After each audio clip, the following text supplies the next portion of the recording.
name is Jim Barnes. I was born and raised in South Modesto. Actually grew up humble beginnings in a domestic violence household. My dad, took his bad days out on my brother, my mom, and I, and fortunately, my mom made the right decisions and removed us from that environment, which we struggled then through, financially, and we were on government assistance for a little bit. So I had to watch my mom, navigate going to the welfare office and show rejection letters so she can get that check to keep us supported. And then she was able to get on her feet.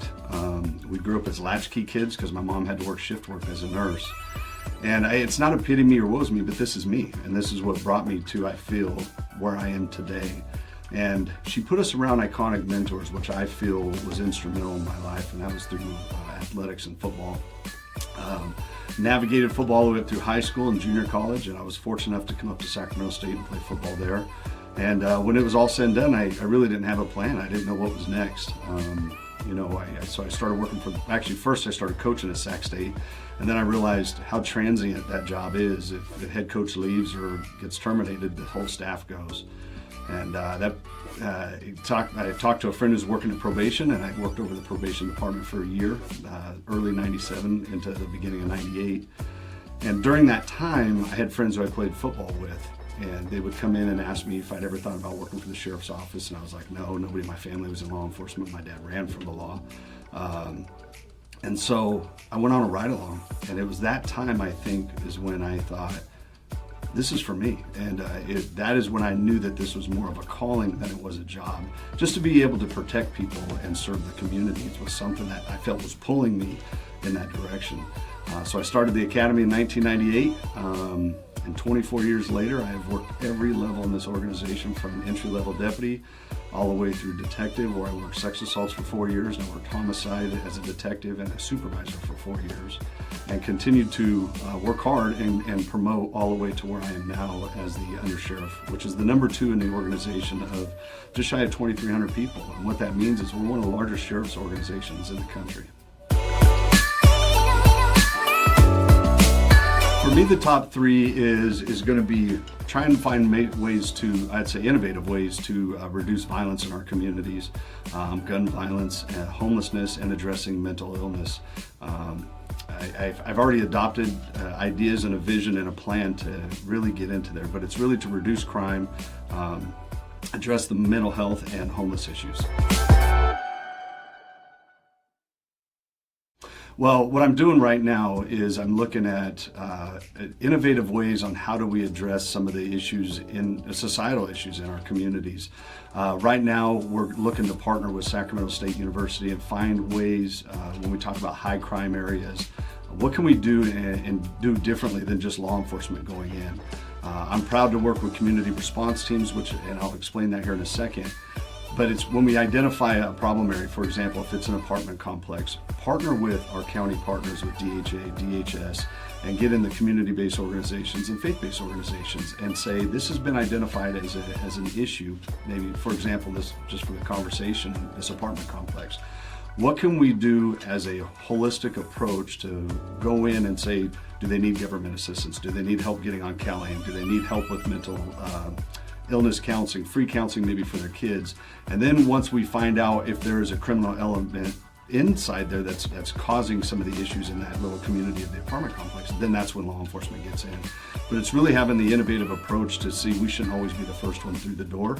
And secondly, where I think what I'm most proud of right now that under my leadership that we're doing is we're looking at, for the audience, I just want to explain, at our Rio Cosumnes Correctional Center, we have reentry programming, and we have some of the lowest recidivism numbers in the nation.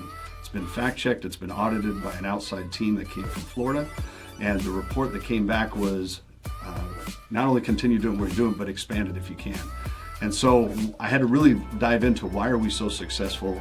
Some of our programming and some of the recidivism numbers in the programming. By year 3, it's 12%. State average is 63 to 75% recidivate. So when I started looking into what is the secret, why does it work, and besides the amazing people that are doing the work, but it came down to a risk needs assessment. And what that does is it gets to the root cause of the criminogenic behavior.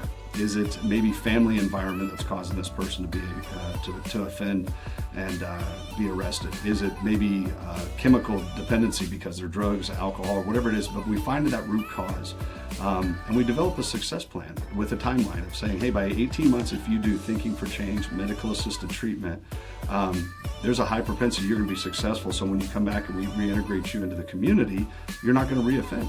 And why that's also successful is we have a job readiness specialist that goes into the communities to find felon-friendly businesses to hire the offender population. And what I'm proud of is right now, for example, a global company in Siemens is coming in and doing interviews with the offender population for welding. And there are conditional job offers prior to them being released. So that's exciting to give someone a livable wage job when they get released. But also work with county-based or community-based organizations for the family.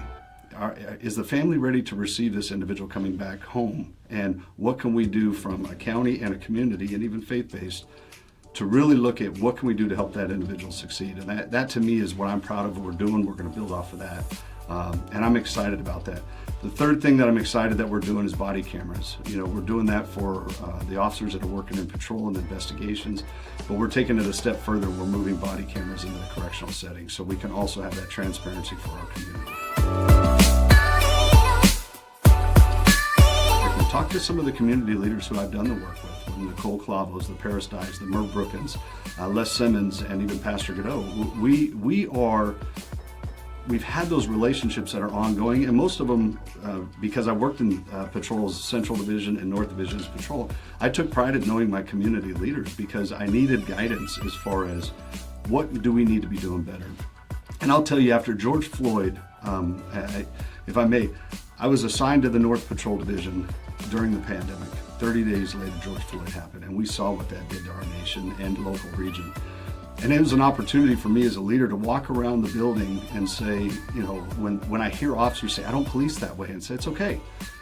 I appreciate that. But we have to also say, help us understand.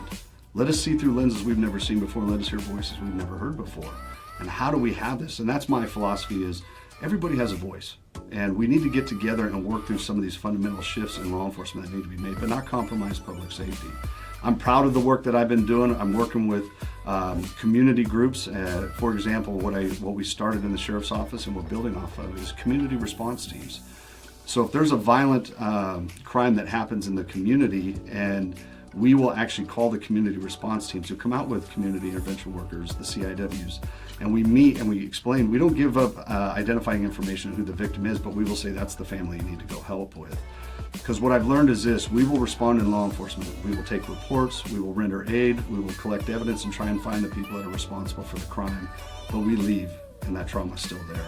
So how do we find ways to give wraparound services to the families, and now using the community response teams as a liaison between the family and the Sheriff's Office, so if there's the frustration of what's taken so long, where's the investigation at, they can use them as a conduit as information exchange for that family. And now we're transitioning into what I call violence intervention team. That's a term that I came up with because I also thought of this. There's opportunities for us working with community-based organizations where if I'm standing in front of an apartment complex, I get shot at, but I'm not hit. Again, we show up, we collect evidence, we try and find those responsible, but we leave. So utilizing those same partnerships that I already have and talking with them and say, listen, hey, Jim Barnes just got shot at, and we need to find ways that there's not going to be retaliation. How do we get wraparound services for the family to make sure something violent in our community doesn't happen? And that's the work I say that I'm proud of. And I've been doing this for 24 years consistently. I have not had a break. And the question I ask you about who do you vote for?